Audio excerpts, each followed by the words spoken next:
give us some thoughts on the game and the season, and then we'll take questions. First off, congratulations to Scott Forbes and his staff and the players. That was pretty hard fought, 18 innings right there.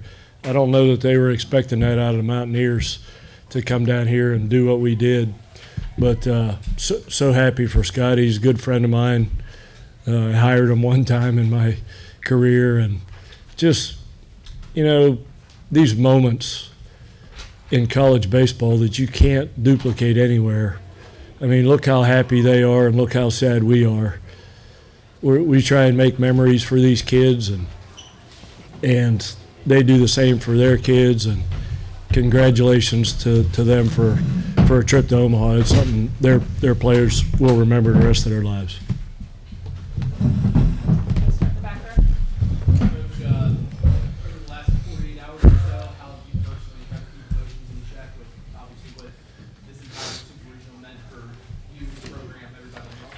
Don't you start with me. These guys love to make me cry. Just amazing, just so proud of how we competed down here. Not many people picked us to win this thing, and to do what we did and have such performances. I mean, this guy beside me, Switolski, that's the best he's pitched as a Mountaineer. And to do that on this stage, I mean, these kids in this program, West Virginia program, will remember this feeling that they have right now watching the other team dogpile, and that kind of stuff drives you. It drives them from the first day of fall practice next year. They're going to have to drive without old Coach Mays, but they'll remember this feeling, and it's hard. The first time you play in a super regional, it's hard to win. So this is the natural progression of a program. Last 12 years, what we've accomplished and what we keep accomplishing and keep doing better than we've ever done before. And next time you get to a super regional and you win it, that's something that's never done before. So there's plenty of room to improve this Mountaineer program, and I feel really good about the future of it.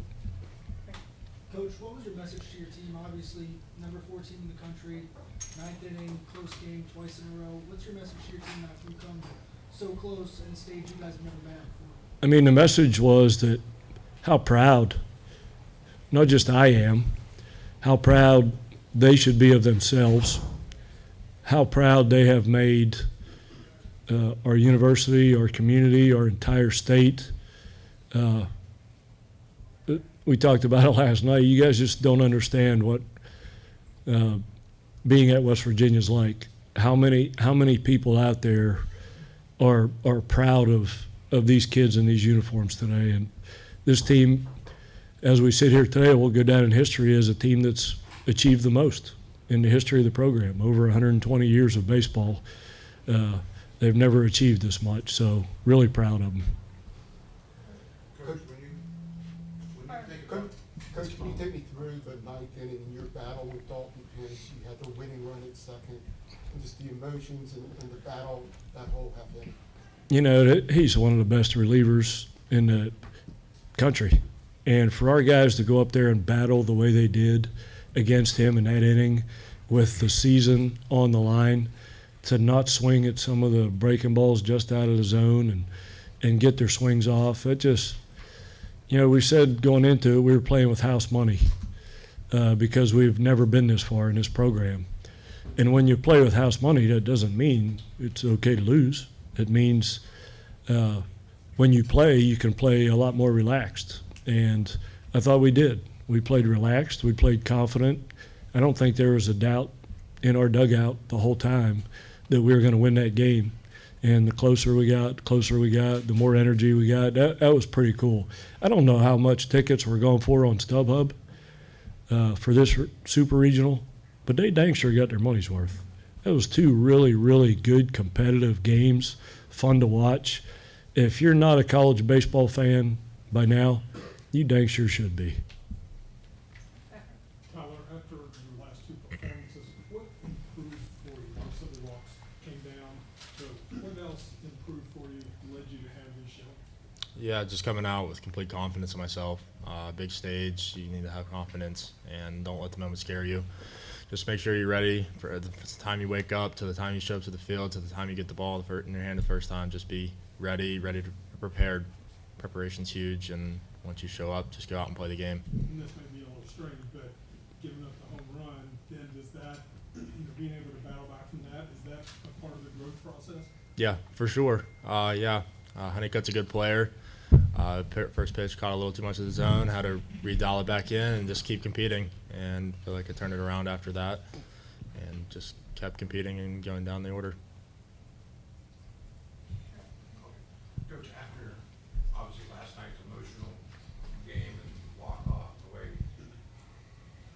you said there wasn't a lot of doubt coming in how you guys would come into it. But what did it take to get ready for today's game after going through last night? If you can't get ready for today's game, you're in the wrong sport. You know, it's as a baseball player, you have to learn how to motivate yourself. These guys are going to play professional baseball. They'll never play in another atmosphere like that until they reach the big leagues with that much emotion in the crowd. So you have to find ways to motivate yourself. But coming into this, that's not an issue. Being able to motivate yourself to play in a super regional when your back's against the wall is extremely easy, and our guys did it. I was really proud of the way they competed. KJ, for you, this could have been your last game in a West Virginia uniform. Obviously, there's no decision on your future right now, but what have the last 3 years meant to you playing for Mazey and then also playing in a West Virginia uniform? Yeah, it's been awesome. It's been the best 3 years of my life. Just super thankful for Coach for believing in me, for teammates for pushing me, and the entire coaching staff to just make me the player I am today. Wanted to win this one so bad, and it's just how the game goes. Sometimes it's a tough game, but yeah, it's been unbelievable. All I can say is thank you to everybody who's been along for the ride. Coach, can you share what allowed you to fit in so well at West Virginia throughout your tenure? I don't know, maybe you should ask other people that question, but I grew up, my daddy was a coal miner, and we're in a coal mining state, and that's my background.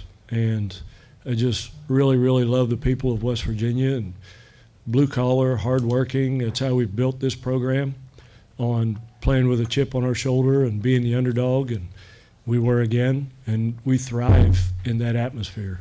So I'd much rather coach a program that's an underdog than I would that's a favorite, because it's so much fun. It's been, these 12 years have been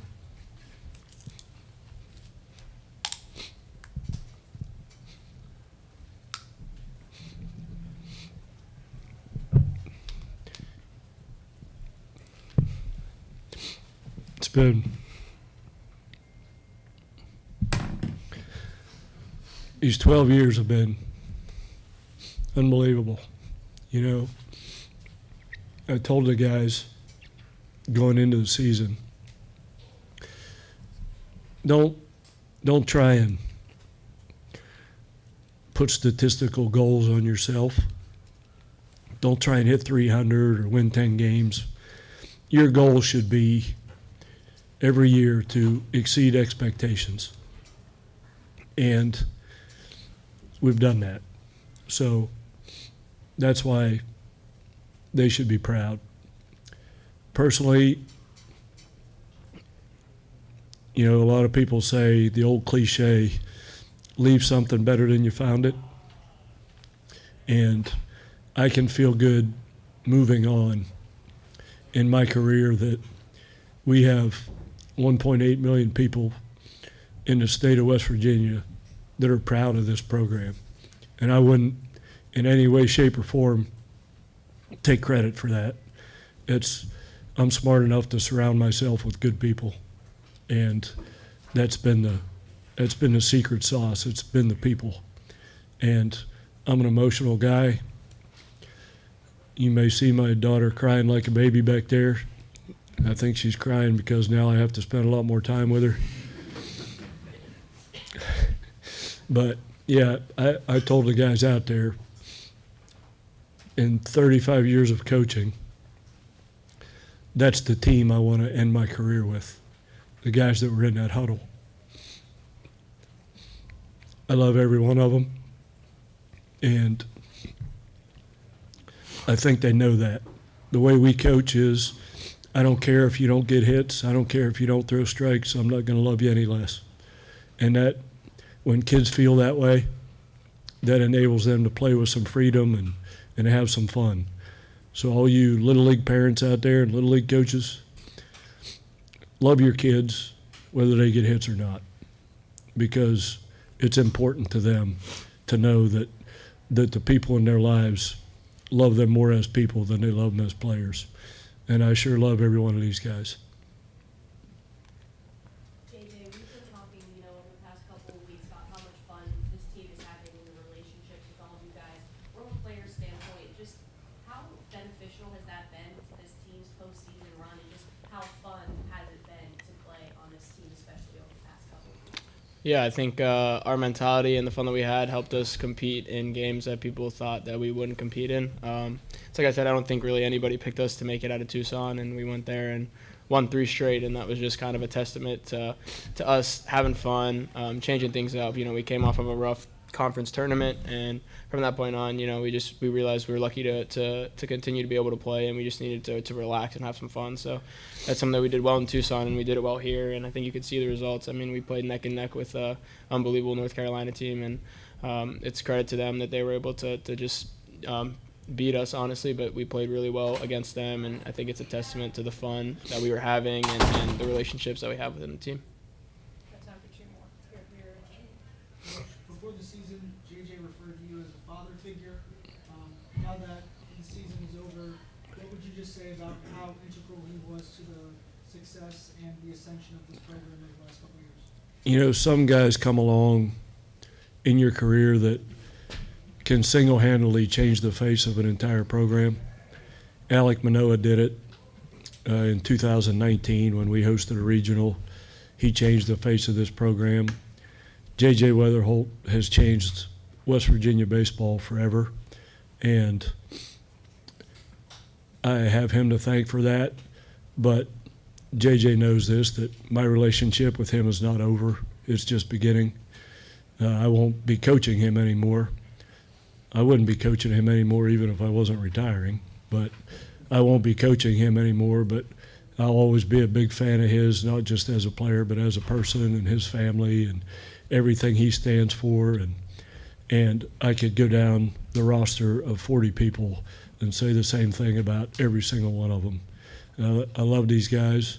I'll never forget anybody on this team. I'm going to take this team picture and hang it in my office at the house, and I'm going to look at it often and remember this group. Gene, last question. Coach, you talked about creating memories. What are some specific moments over the last 2 days that made you smile the most?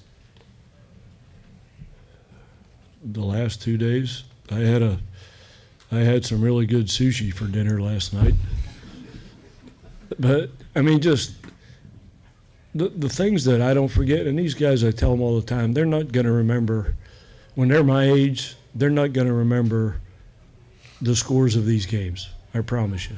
I can't remember a score of any game I ever played in, but I remember my teammates, I remember the special moments, and they're going to remember each other, and I'm going to remember them just spending time on airplanes and hotels, in lobbies and restaurants, on buses. Those are the memories I'm going to take with these guys, and we have a lot of fun. One thing I'm really proud of in our program, I think our players have fun playing baseball at West Virginia. I've been in a lot of programs where that's not the case, and I always wanted our players to have fun playing in our program, and I think they do that in spite of me yelling at them at times, right? But I yell at them because I love them sometimes. But it's just been a fun place to coach, an unbelievable athletic department under Ren Baker now, and Matt Wells have been special people to me. And just I couldn't be happy. I'm going to walk out of here feeling really, really good about my baseball career and how this thing ended.